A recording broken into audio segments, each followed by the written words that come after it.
Purnima's observance.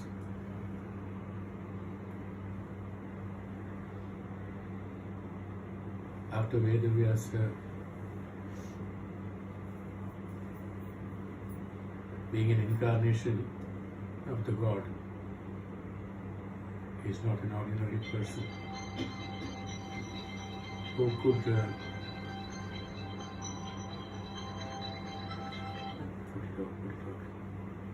Just switch it off. किसी का भी हो.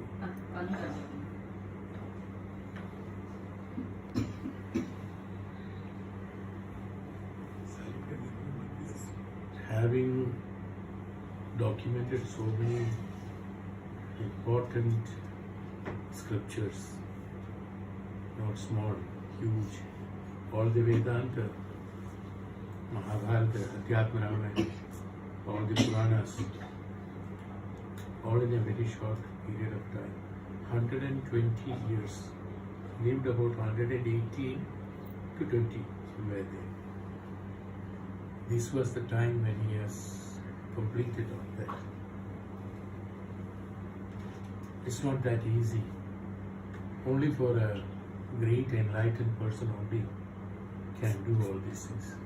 And none of them are just like that. They are all great principles of the universe. Great Brahma Tattvas, Brahma Jnana, Brahma Tattva.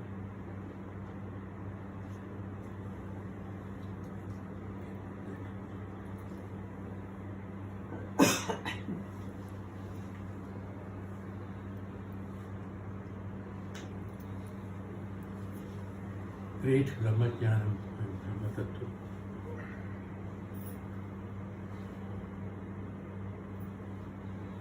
So generally after that, nobody has told, he has not told that he is a guru. No guru says he is a guru. Gurutva is identified by others based on his karmas. It's not necessary that he has to give a pravachan, he has to write a book. Not necessary. He who is having great powers, tapophala,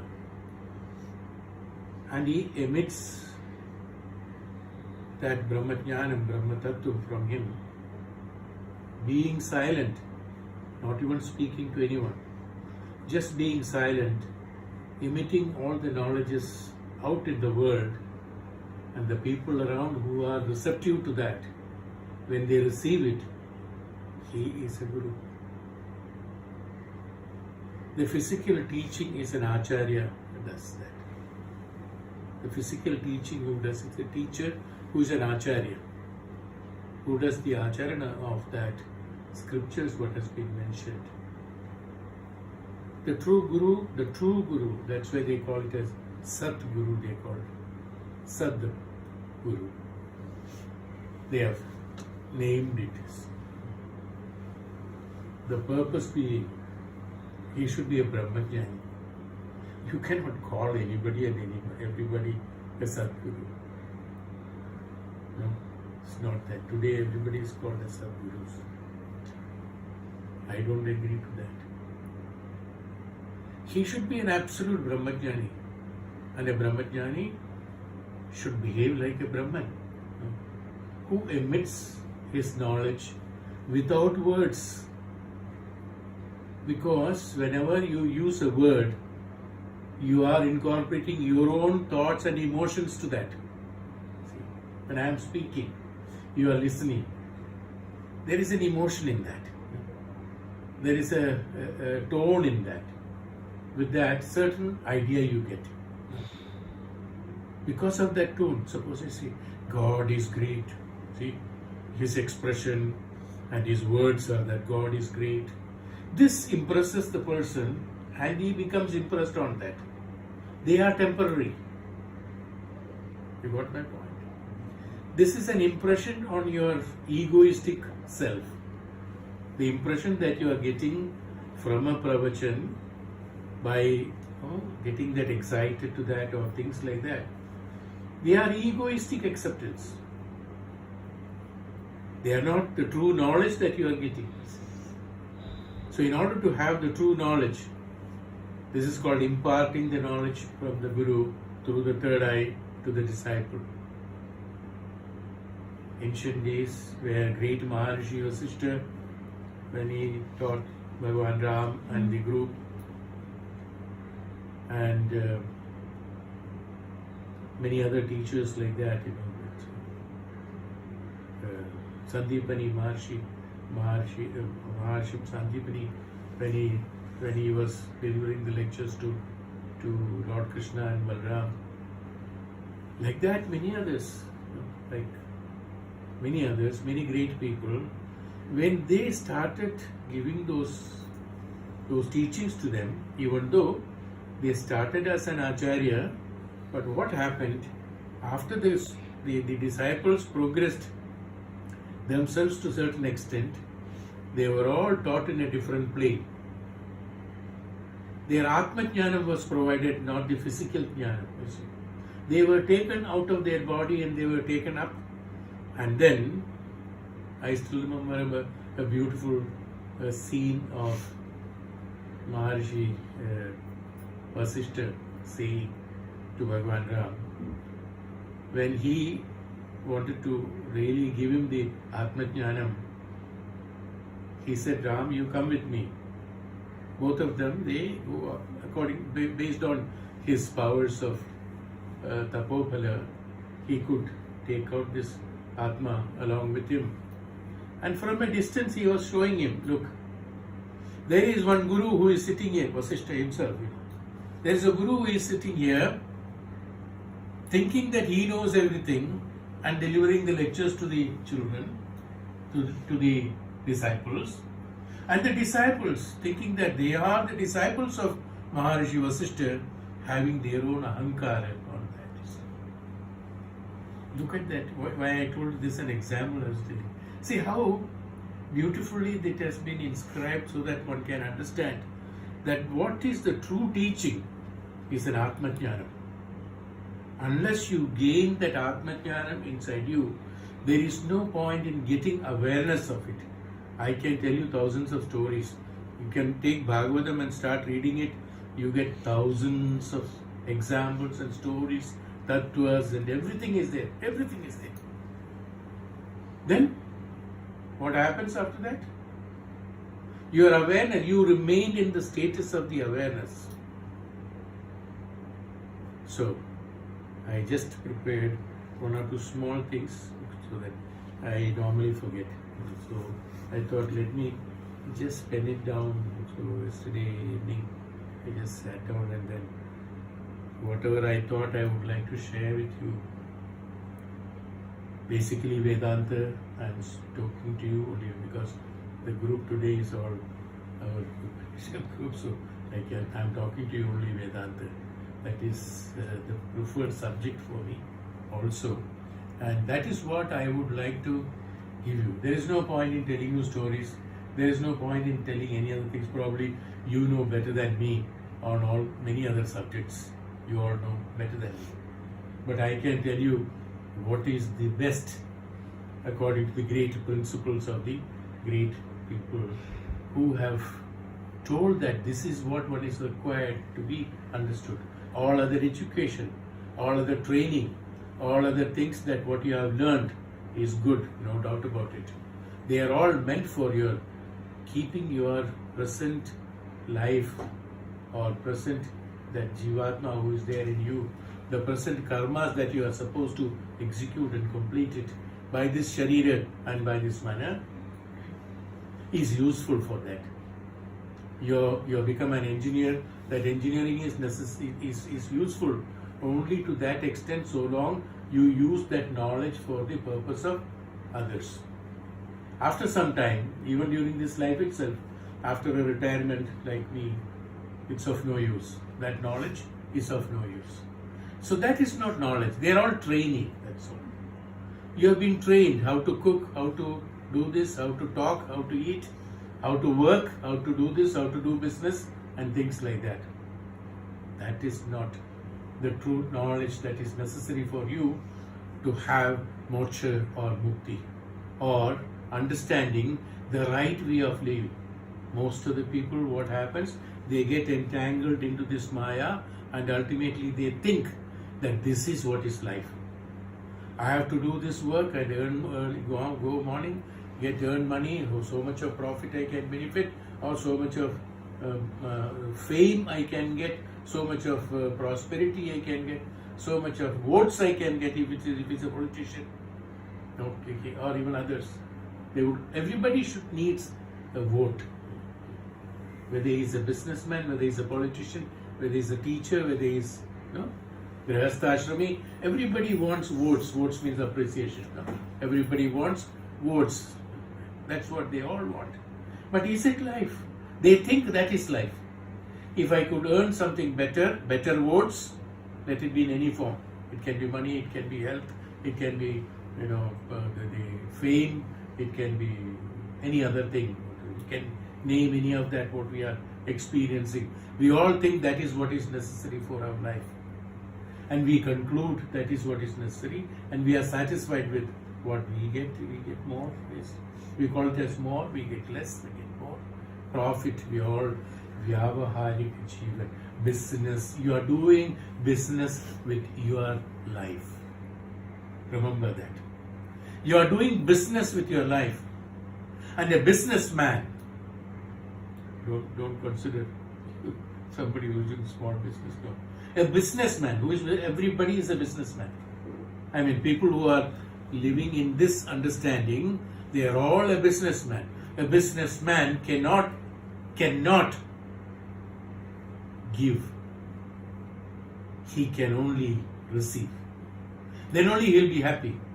He gives also to receive.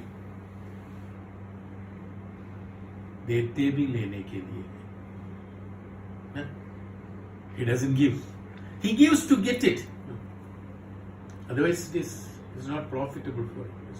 Looks for the vyavaharik jivan. That's why people who are leading the normal human beings, they are all leading the vyavaharik jivan. That I contribute so that I get it. I must get it. I must get it. I must get it. Even your investment, they are all investment. What is investment? Going to the temple is one investment. Doing puja is another investment. Giving money to God is also investment. You expect. Last year I paid 1,001 rupees contribution in that undi. My undi has become khali. He has never given me back anything.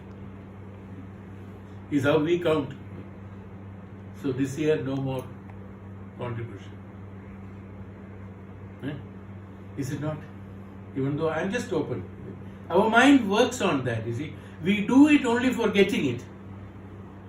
That is not life. That's not the right way of living. Therefore, in Vedanta, they said that this remembrance of Guru is necessary to understand the true way of living. What is the right way of living? Otherwise, everybody thinks that we are everything. We know everything, and what we are doing is right, and this is what others have to do. We also teach our children according to our own way of living. This is what you are supposed to do. Because my father did this, my grandfather did this, I am doing this, so you also should do this. No. We won't allow them to expand themselves. The true knowledge, Vedavyasa, he was also having a son, Maharshi Shucha.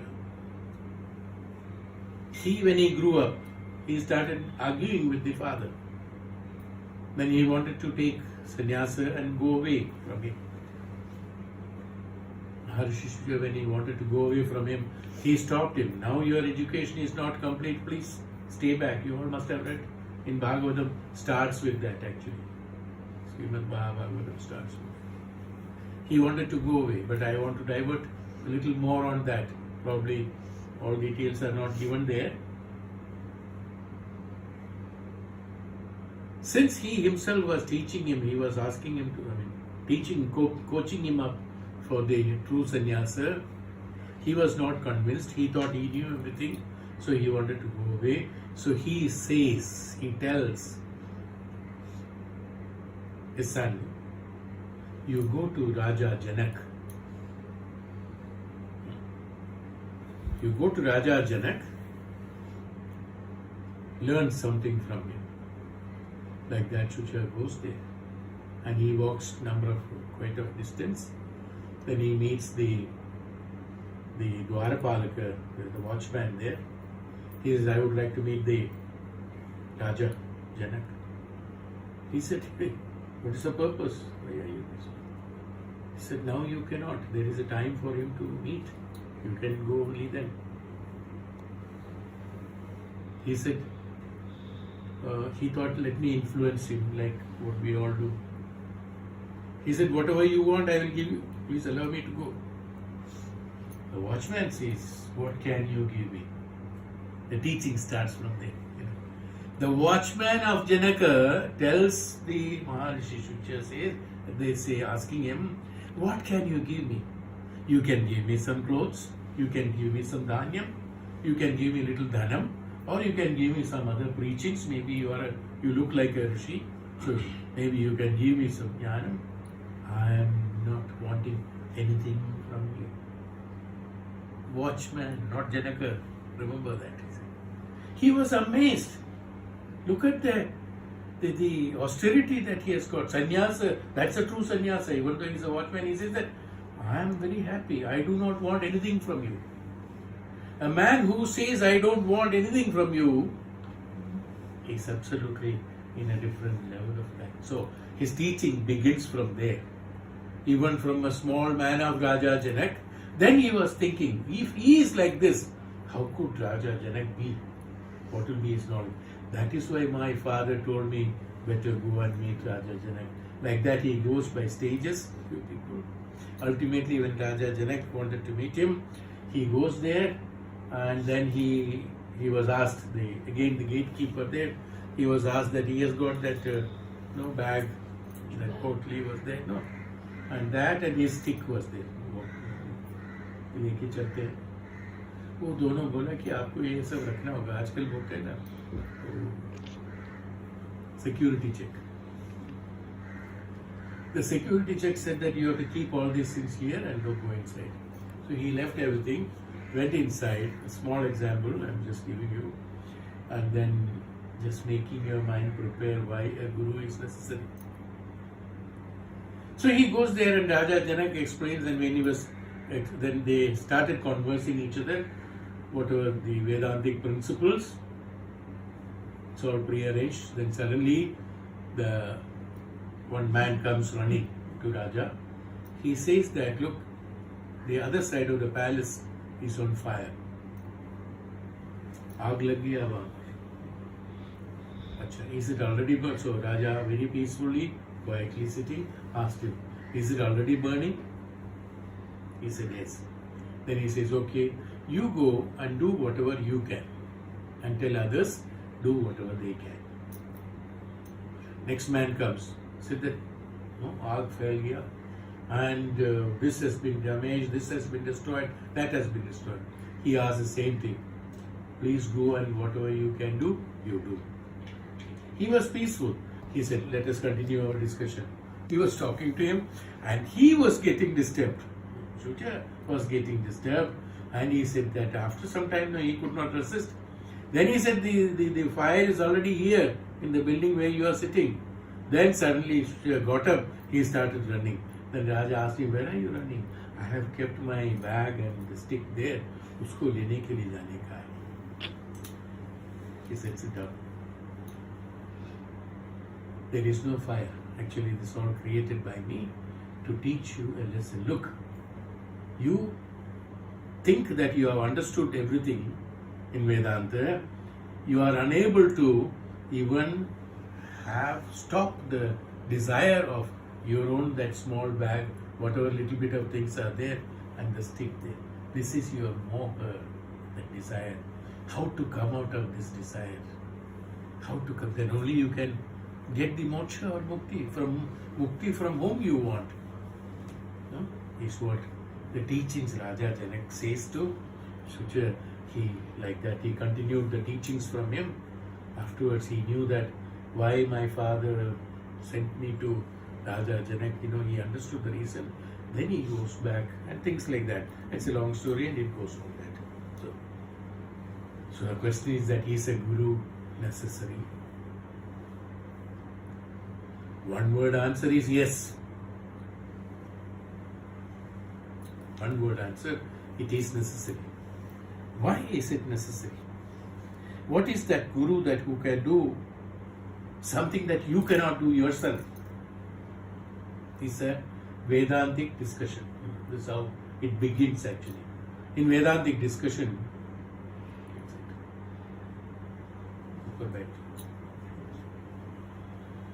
Vedantic discussion it starts like that. What you cannot, what guru can do, what you cannot do.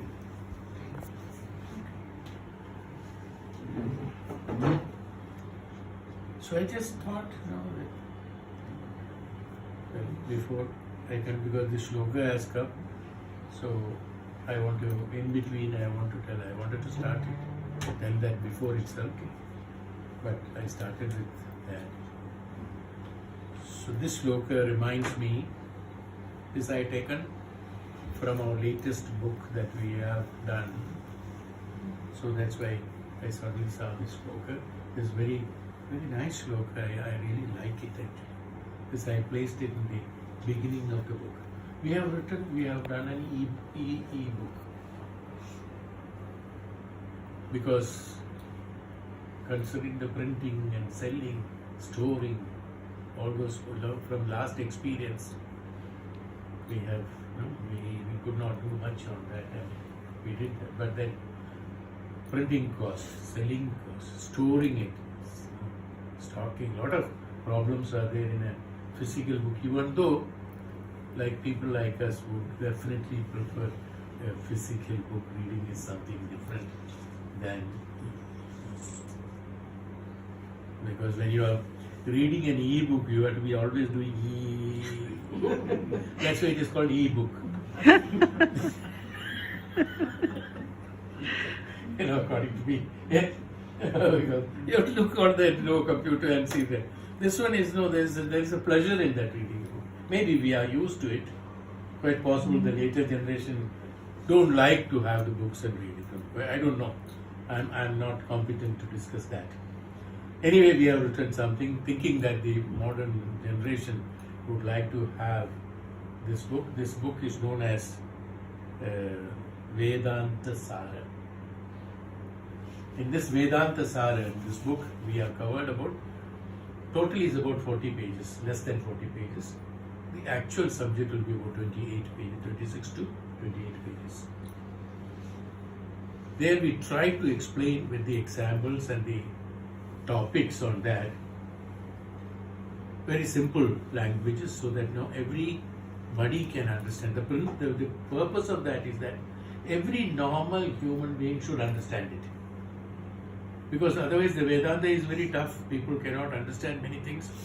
But we tried our best to make it so simple so that everybody can understand this. These Vedantic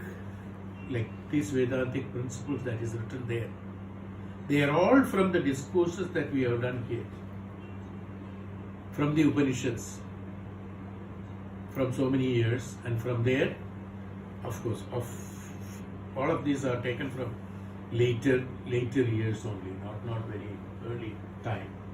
From these, some of the topics have been picked up. She is responsible for that, and she has done this job. From those, all that what I have spoken here, discourses have been done. From there, the things have been drawn and assimilated, whatever is necessary. I edited it and I added to that, and some of them then, because I had been doing that during this time, we had little free time, so early days of this, I had been referring of these books, and then again, something we have added to that, something we have edited, something we have done in that. With all that struggle putting on to that, made it palatable for anybody who can. It's not complete. If somebody asks that, is it complete Vedanta? No, sorry. That will be running into 300 pages actually. It's not complete Vedanta. This gives you an absolute, like, instead of buying 100 oranges, buy 100 oranges, make a juice. आजकल में oranges में 2-3 glass मिलेगा. The juice. That juice is that actually. It's something like that. So we have put that gist of that Vedanta through this behavioral pattern of the human mind. How this human mind is functioning and what is the principle behind it and why we are behaving like this. And what is the basis of all our behavior? The basis of all our behavior is Vedanta. Do you know that? The beautiful beauty is that all our behavioral pattern is nothing but Vedanta. But we do not know that. Why we do not know? We don't know. That's why I asked you, what is the role of the Guru? To make you understand that what you are doing is Vedanta. But when you understand that this is Vedanta, your perception becomes totally different. So I started this sloka. This sloka is the one we started the book. This sloka is also, earlier also I have quoted this sloka in some other book because we liked it. This is from Taittiriya Upanishad. The last shloka of Taittiriya Upanishad, if you read that, you will understand this is a shloka. That means after the Upanishad is over, he has written the gist of that Upanishad at the end. It's a beautiful shloka. Of course, people who really understand this, I'll tell you the meaning also. I have to read it because I don't remember by heart. Sa etena prajnena atmana asmalika dutkamya anushmin swarge loke sarvan kamanaptva muta samabhavat ityom. This is how it is done. Beautifully done. What is he saying? Sa etena prajnena atmana. That is, he, having realized oneness with pure consciousness. Atma is pure consciousness. The one who has understood the oneness with the pure consciousness, as I told you, Vasishtha took Bhagavan Ram and showed him, look at that Vasishtha sitting there, look at that Ram sitting there. Are they not totally different than you? They are totally different. Because they have some other responsibility because of the Sharira Dharma, they called it. Bhagavan Krishna in Bhagavad Gita, he said that even though I have been born as Avatara, I have to many times behave based on the Sharira Dharma. He eats, he has stolen butter, we say, he is eaten, he fights, he is also jokes, he also dances, he also sings, he also pretends, he pretends. He has pretended the whole life, is it not? Actually, Bhagavan Krishna has pretended the whole life because he himself is Bhagavan. He has never told that he is Bhagavan. It's a pretension. Principally, it's a pretension. When Santipani, Maharshi Santipani has been told by Maharshi Garga, who is again a Shiva Bhakt. Shiva's direct disciple is Maharshi Garga. And Maharshi Garga has told Sandipani that you are going to have one student who is Bhagavan himself. That has been told to him. But he was looking for that student. He could not recognize him at many points of time. At one point of time, when he said that at the fag end of the teachings going on to Bhagavan Krishna, Sandipani said that now, finally, I have been told by Rishi Garg that this is the time I have to give all the tapobhala to somebody. He says that I do not know whom to give, so long he has been studying, teaching so many students. Where a guru can give his own tapobhala to a disciple has to come from inside him, There has to be certain reasons for that. He cannot give that. It's not possible. Everything cannot be given, right? But for Bhagavan Krishna, he said that when I am teaching you, in my mind it comes to me that I have to give you all my tapobala, all my jnanam, tapobala in the sense, all my jnanam, knowledge that has been procured by me has to be given to you. To you, I don't know why. And he keeps on repeating it 2-3 days. Finally, Lord Krishna probably have got pity on the Guru, his Guru. Has got pity on him. He appeared himself in the true Rupa and told him, this is the reason why you are saying.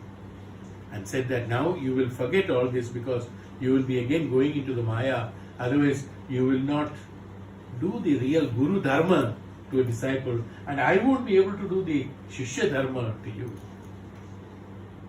He appears and ultimately he gives it. What I am trying to tell you is that this is the purpose of Guru's Atma Jnanam has to be provided, because that is the purpose of a Guru. Purpose of a Guru is not for any petty reasons, not for small things.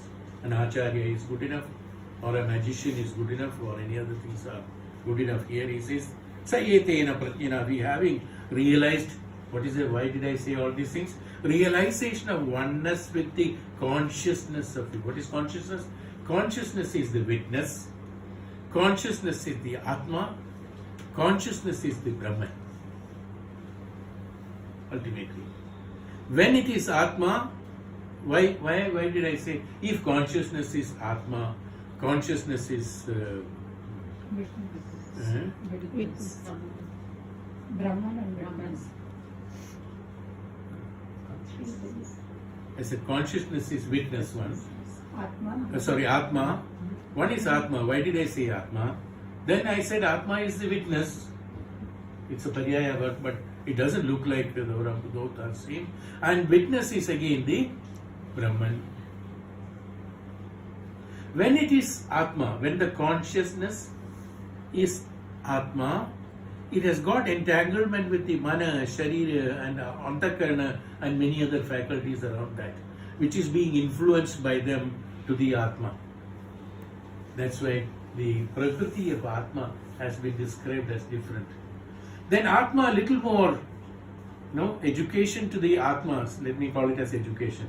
Education to, no, it's not a right word actually, it should not be used, because for Atma no education is necessary. It's true. But only for the sake of conversing I am using that word. The teachings have been given to the Atma in order to identify.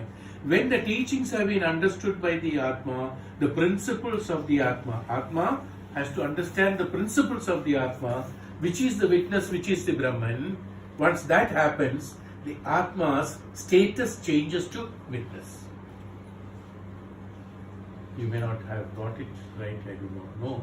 When you are, suppose I say you have got Jivatma in you, you are doing this, you are doing business, you are writing, you are riding the cycle, you are driving a car, you are eating, you are beating, everything is going on. No? All these things are happening when you are in the Jivatma.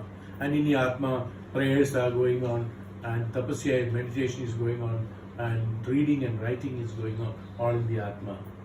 Then, when that becomes matured with the Jnanam, it becomes the witness. Witness doesn't do anything. Atma does everything. The same Atma, when it is matured towards the status of akarma bhava, unselfish karma, it's a karma yogi. The karma yogi's principle is unselfish karma. When it becomes the unselfish karma, he becomes the witness. And that witness, when there is nothing else to witness, he witnesses so many things. When he exhausted all witnessing, he becomes Brahman. Got my point? How the Vedantic transformation takes place in that. I know it may not be interesting for people generally, but unless it's a very interesting subject, one should understand the principles of the self. If I do not know myself, if I do not know I call, some people all call they self. Whom are they calling self? Whom are they calling? All these things have to be understood. So Bhagavan says that he having, the person having realized the pure consciousness soared from this world and having obtained all that he has desired, as I told you, has fulfilled all that, all he has desired in that heavenly world. After that heavenly world, after that having everything has been desired in the heavenly, heaven is somewhere not there, it's here only. In the heavenly world, whatever we have taken, he became immortal. After all, as I told you, when the witness, there is nothing more to witness, he becomes the Brahman. When there is nothing more to have it or desire it, he becomes immortal, and he becomes immortal. Yes, immortal. Sama bhavat iti Om is what they said. So beautifully explained about the self. What is that consciousness? So the Vedanta principle starts with, I don't know if I can tell you the real thing what I wanted to tell. So in this what happened, there are three statuses: Pratibhatika, Vyavaharika and Paramarthika. Pratibhatika, Vyavaharika, Paramarthika, Satyam or Jivan. Pratibhatika is like opposite to Vyavaharika and Paramarthika. It's opposite to that. Pratibhatika is that when you are in a dream, you are active. No? Very active. The person whom you are seeing, you think it is real. Like in a movie screen, when you are witnessing the movie screen, you are really thinking that that is a man who is standing there talking, that's a woman who is standing there and dancing, and this is what is happening, this is fight is really going on. No, you really think that it's all happened. Is it all true? Nothing is true. Pratibhatika. Most of us are living in Pratibhatika status. We think that what we are thinking and what we are doing is right. Pratibhatika. Vyavaharika is that. Vyavahara. In the normal life, everything is Vyavaharika Jivan. Give and take. Bhagwan ko pranam bhi karte hain to only for receiving something. Hey Ishwar, how many people are going to... We are all saying now in Kali Yuga, all the temples are full. All the bandars of the temples are all full with money, gold and everything. Who gives all that, The more you ask, the more you give. No. See, with 1 rupee, 25 paise, it's ₹1.25 रुपया से कितना देगा बोलो? एक हिसाब है. Let us increase. आज तो हम ज़्यादा पूछने वाले हैं. Okay, 10 rupees at least. It's not decent otherwise. Let me make it 10 rupees and put that 10 rupees. He is in Brahmaloka. That's it. So 10 rupees he gives. This is also one way. Vedanta is another way that people who are not getting sleep, they get good sleep. That also. Vedanta helps in that. It's a you don't have to take tablets of sleeping tablets. That is not necessary. This is another advantage. Pratibhadika, then Vyavaharika, then comes Paramarthika. Paramarthika is the reality, the truth of life. That's called Paramarthika. That is the tapasya. That's called gaining the lot of. So the study goes on like that. So in Vedanta, the first beginning of the lesson starts with Vichara, inquiry. In Vichara, I won't take so long because it's a beautiful thing, so I inscribed that I won't be able to do that. Otherwise, suppose everybody gets that sleeping tablet, then it becomes... I can't afford it. So let us not go into all that. In Vichara, what happened? There are two paradigms in the life. One is Bhakti paradigm, another is Jnana paradigm, experiencing paradigm. So Bhakti paradigm is even though it is easier, they don't have to learn anything, but it is very difficult because it has got to have faith, prayers, surrender, worship and devotion. in bhakti. Normally what happens is that हम लोगों का जो faith है, the faith normally people have got, it either increases when your troubles are more, the faith is more. Trouble is less, the faith is less. When everything is going on well, no faith at all. So less and more, the faith will vary from day and instances every day. When too much of dukkha, then they will say, hey Bhagwan, please help me. When sukha comes, hey Bhagwan, share my sukha, he will never say that. Bhakti में, faith में यही problem. Faith में जब problem ज़्यादा होगा, तबीयत खराब है, नहीं तो बच्चों का तबीयत खराब है, नहीं तो उसका ये है, नहीं, भक्ति increase हो जाएगा. 1 hour puja becomes 2.5 hours. No? Because so much of asking has to be done to the Bhagwan. So, उस time bhakti, and once that is received, शांति होगी. हे भगवान, धन्यवाद, धन्यवाद. आज का पूजा सिर्फ आधा घंटा. From 2.5 hours, it has dropped down to half an hour. आज फूल नहीं मिला, फूल वाला नहीं आया. Please be happy with this. So faith is a problem for us. It's wavering, Depending upon our requirement, faith we adjust, we manipulate our faith. हम सोचते हैं कि हम बड़ा भक्त हैं. People say तो हम विष्णु भक्त हैं, हम शिव भक्त हैं. They themselves declare, you see. So self-certified that Shiva Bhakt, you see. So faith is, prayers also same thing. Prayers will increase. Now suppose somebody says you got Shani दशा काल है आजकल, इसलिए तुम ऐसा करो, ये सब अष्टकम वगैरह सब गिने, Ganesh Ashtakam and Mahavishnu Sahasranam, all those things. So chanting prayers, prayer will increase only during that time. How long then? First itself, after telling all that, you will ask him, no? कोई astrologer होगा या और कोई होगा तो, how long should I do this? Next question is that. I know that because I tell somebody, no, to do Shiva Abhishek. कितने दिन करना होगा आप जरा बताइए तो. अच्छा, if I tell 3 months, that fellow will say that, okay, बात करेंगे. आपका फीस ले लीजिए, हमको छोड़ दीजिए.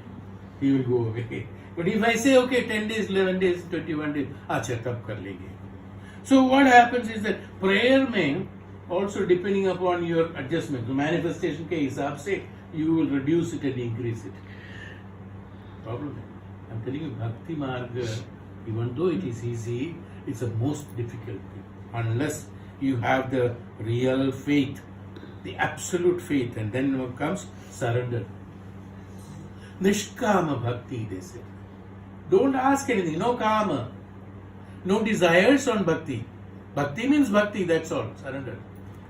I still remember I remember my teacher, my Sanskrit teacher, he used to tell that if you want to pray to the Lord, Baito, close your eyes, sit in Dhyan Mudra and say, if you do not, when you were small at that time, if you don't know much about it, we knew some of the Sanskrit shlokas and all that, but he will say that, he will do that, he will say that only one thing you do, just say, Dasoham, Dasoham, Dasoham, Dasoham, that's all. I am your Dasa, Bhagwan's Dasa. Only one chanting, he says that, do that.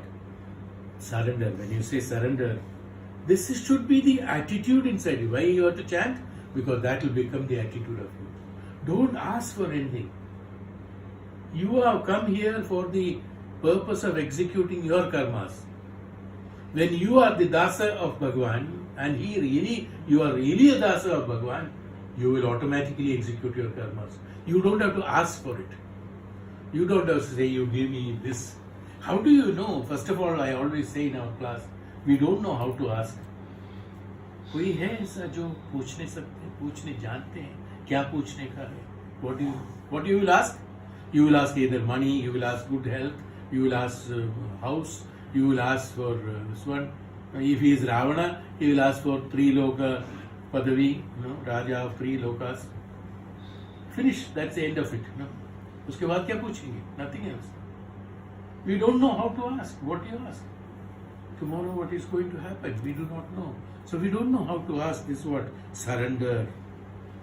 After surrendering comes worship. I always told what's the meaning of worship. Worship is not just doing puja.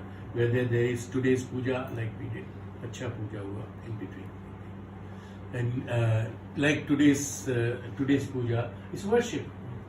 There is no bindings on things. You see. In worship, there is no binding. Just sat there like a saint, sat under the tree and said, Bhagwan, it's okay. And people have classified them as mad people. Devotion. Devotion is that devote yourself completely is called devotion. Otherwise, it cannot be bhakti. Even though the translation of devotion is bhakti, it's not complete. Devotion is only devoting physically. In bhakti, bhakt is that the one who surrenders everything. That is the bhakti marga. So in bhakti, these principles are there. If you do not follow these principles of faith, prayers, surrender, worship, devotion, if they are not balanced and if they are not properly done, it is not bhakti. Then it's all vyavaharika jivan. In the experiencing paradigm is known as Jnana Margam. In Jnana Margam, he has explained it. After this I will stop. Sleeping dose ho jayega phir. There are three paradigms are there. There are three topics are there in this. In the Jnana Margam. Pratyaksha, Paroksha, Aparoksha. There are three. Pratyaksha, we are all doing anubhava, experiencing. Anubhava. Experiencing is anubhava. Pratyaksha anubhava, we all experience. I am breathing, is a pratyaksha anubhava. I am having pain, pratyaksha anubhava. I am feeling hungry, pratyaksha anubhava. I am feeling, no, that's all.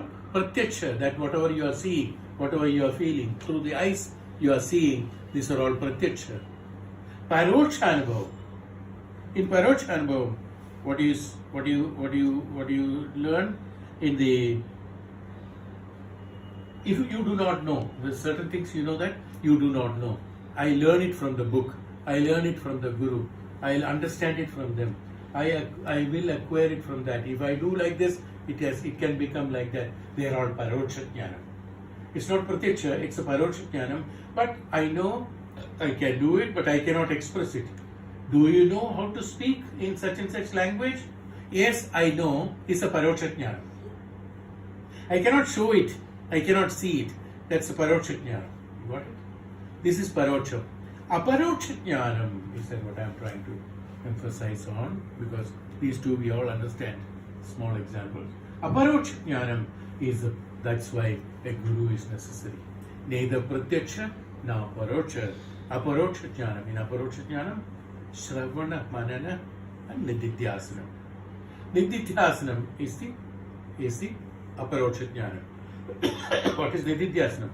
Staying in that particular principle of the Brahma Tattvam, Brahma Jnanam that has been transmitted to you by the Guru is called aparoksha jnana. That which cannot be explained, that which cannot be seen, that which cannot be understood is aparoksha jnanam.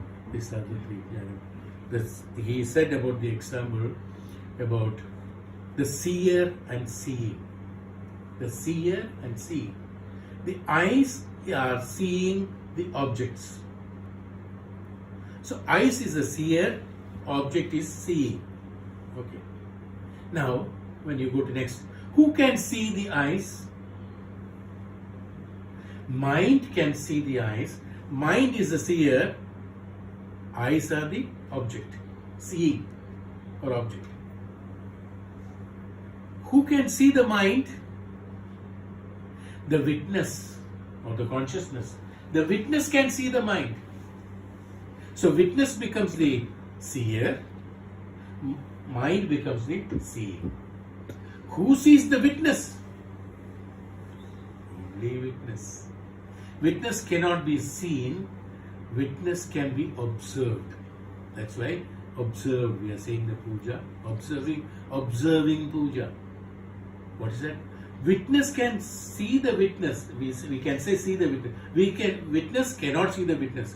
Can a witness see the witness? Can a witness see something? Suppose there is a witness in a court. Witness cannot see what is the witness seeing? Witness has seen an incident. Witness has seen a person. Witness has seen so and so, such and such, this, that. Witness has not seen somebody. Who sees the witness? Witness, there is nothing. If he has to see the witness, we call it as observing the witness. The witness observing the witness, and that observation, once that witness observing the witness is complete. Suppose the witness says, "This is what I have seen, my lord, in the court." Now that witness is asking himself, did I say right? Did I do wrong? Did I do this? Called observing. After everything is over, that he has completed it, that seeing is complete. I mean, observing is complete, and after the witness has completed the observing, he becomes the Brahman. That's all. Where there is nothing more to witness. When there is nothing more to that means, when there is nothing more to do in this world, when there is no karma to execute, then he becomes the Brahman. In order to make you understand this, what is that? There are three things they say. Do you hear? Yes, I hear. There are three things. Do you get it? Do you hear? Is one, yes. Shravana. Do you get it? Yes, I get it. Mananam. Shravana, Manana. Did you understand that? He understood it. Nididhyasana. After what we have learned, we have heard, we have done, we have understood, and we are practicing it, that means it has become stable. That which is in the stability of the jnanam in the Parabrahma Tattvam is called the Nididhyasana status. When you become in the Nididhyasana status, the disciple and the guru becomes in the same plane of understanding. Understanding. Not in the jnanam, but in the understanding. The jnanam still has to be pursued. So when the disciple reaches in the status of Nididhyasana, he gains the guru. This is what happens. That's why I told you the story of Sandipani and Krishna. But in that case, what happened? Both of them have became in the same Nididhyasana status. So one could see the other, understand the other in clear terms, is called Nididhyasana, reaching that state. This is the type of Vedanta that we have to understand. And this Vedanta, there are so many things. I have made for you so much if you are really thirsty to understand. But I will stop it here. Now what I want you to understand is that ultimately concising them is that, why did I say all these things? Is that what you are leading your life is okay. No problem. Because this is what you are supposed to do. Please do it. Whatever you are doing it, you do it. But remember that it is not you what you are doing it. You are supposed to do some executing certain karmas, but you are a witness. Your inner sense is a witness. When you do that unselfish activity of satisfied activity, then you started. So there were Karma Yoga, Bhakti Yoga, Jnana Marga. Jnana Marga is the ultimate truth. When you realize what is the benefit of all these things, suppose somebody asks me, हम तो अच्छे भले हैं, ठीक है, रात सुबह जाते हैं, शाम को आते हैं, पैसा कमाते हैं, खाते पीते हैं, हम सब ठीक है. ये वेदांत क्या जरूरत है? Absolutely necessary.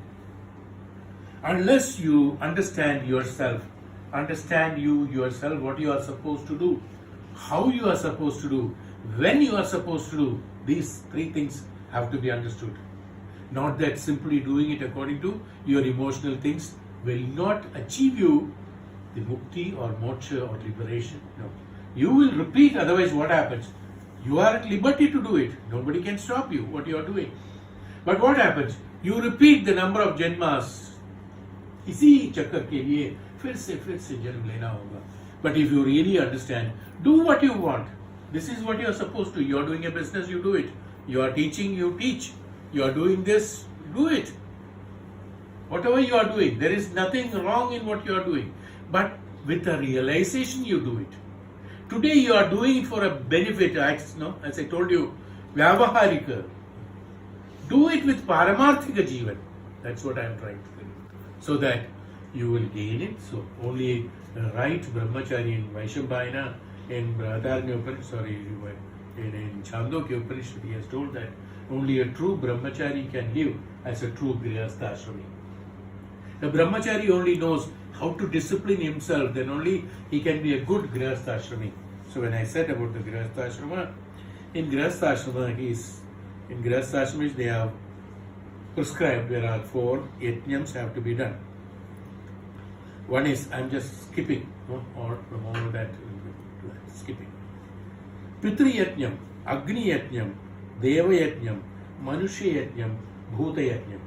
These Pancha Yajnas have to be done by a Grihastha Ashrami. Then only he is a Grihastha Ashrami, otherwise he is a Grihastha, not Ashrami. There is a difference. Pitri Yajnam, Mata Pitaka. What is the Yajnam? Not after they died, go to Badrinath, or I go to the best place to do the Shraddha for my father. But when he was living, he was never treated as a best man. No. सारा दिन झगड़ा चलता रहा father से.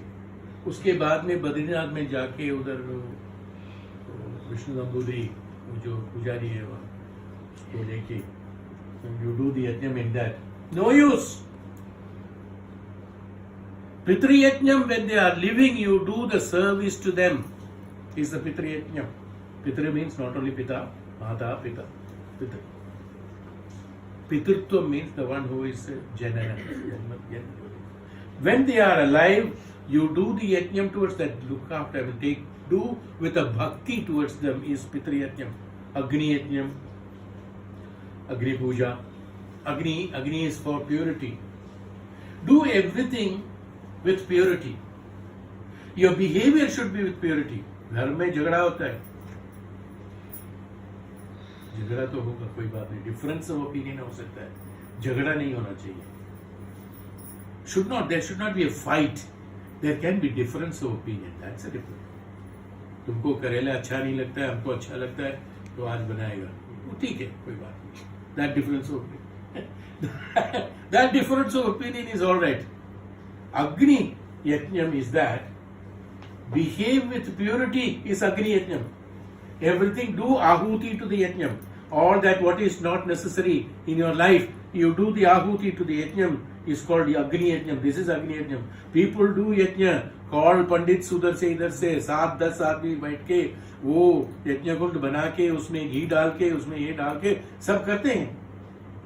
अंदर से कभी अपने अंदर का जो मैल है उसको कभी अग्नि में नहीं डाला. What is the use? You have inhaled some smoke, that's all.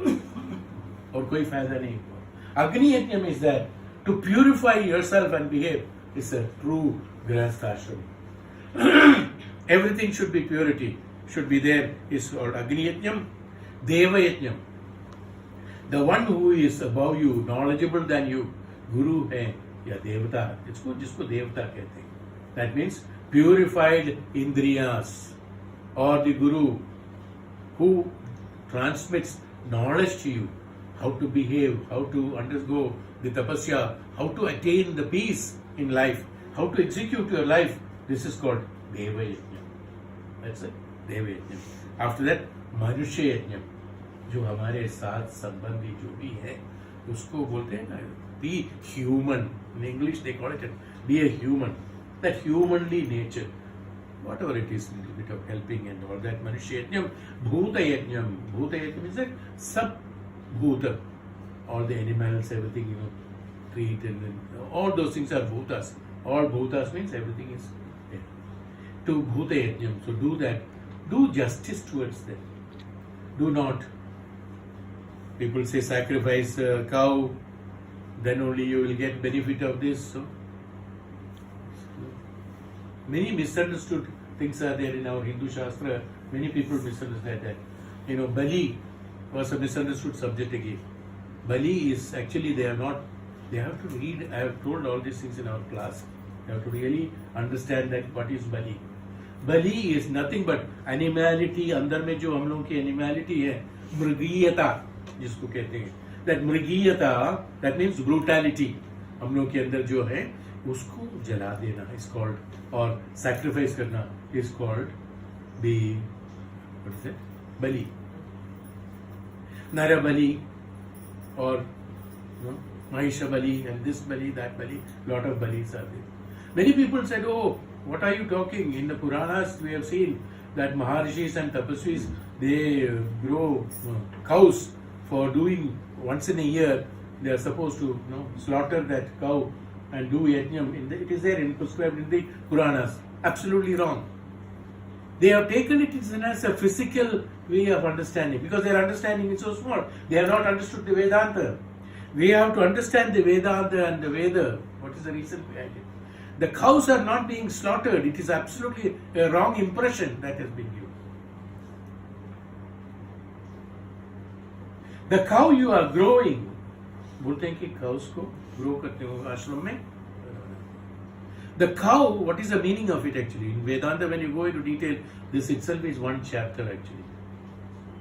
एक chapter है Vedanta that what is the meaning of growing the cows in the ashram and what is the meaning of slaughter of those cows in the ashram.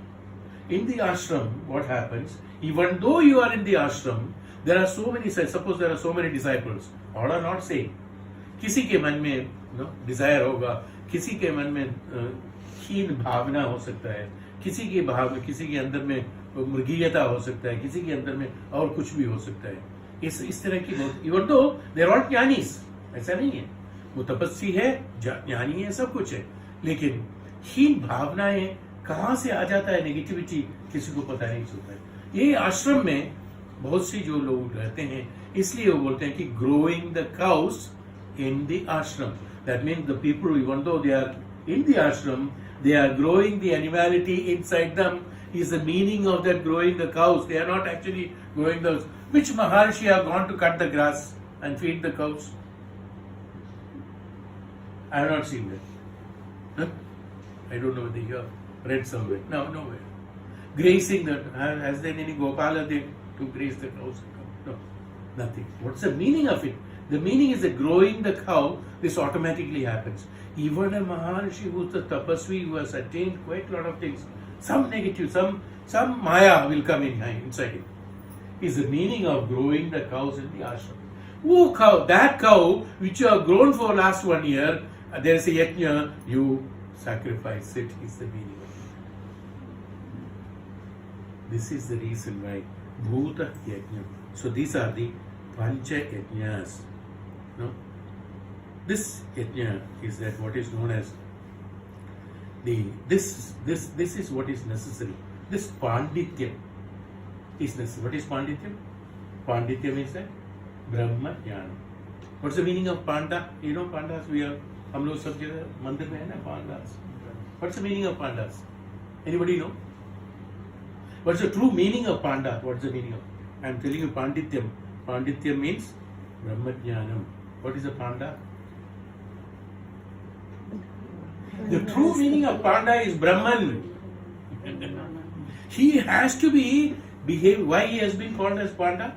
He has to behave like a Brahman. A Bhakt who comes there, he has to be with all the austerity, with all the respect, with all the dedication and devotion. He is supposed to take him, guide him, and take him to that Lord. Is a Panda who shows you the path to the God. Who shows you the path to the God is a Panda. Panda is a Brahman. Who can show the path to the God? No human being can show a path to the God. Only a Brahman, Brahmajnani can show. That's why it's an insult, no? Calling these people a Panda. Is what Panda is called Panda. Panditaha. What is the meaning of Pandita? Pandita is Samadarshi is Pandita. Samadarshana. Jiska equality. He is a Panditya. He is a Pandit. Panditya. So these are the things that I would like to. Well, there are so many other things I don't have patience to listen to. Anyway, I have let out my some of the things what is necessary. But I'm not happy because one more page is left. That means another 1.5 hours I need. If you can give me, then it's okay. And already sleeping to zyada ho jata. Shambho Mahadev Mahadev. Let us stop it. I think that's decent. Huh? Can you have बोलते हैं ना हम लोग के यहाँ कहावत है आप सब जगह नॉट ओनली हम लोग का एवरीवेयर इन आवर कंट्री इधर से कहावत है ना जब स्वर अच्छा होता है म्यूजिक तब बंद करना चाहिए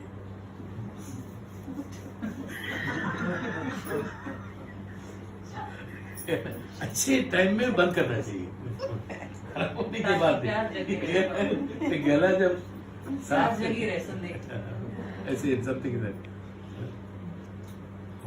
शांति I hope you are yes. Can we have that online? Yeah, can. The rest, whatever. Oh, now that the new thing has come, Geo's Geo format. That's good actually. I think we can try on that. We can do that. I don't want to promote Zoom. We can have a No. Zoom, I think, is all getting banned anyway now.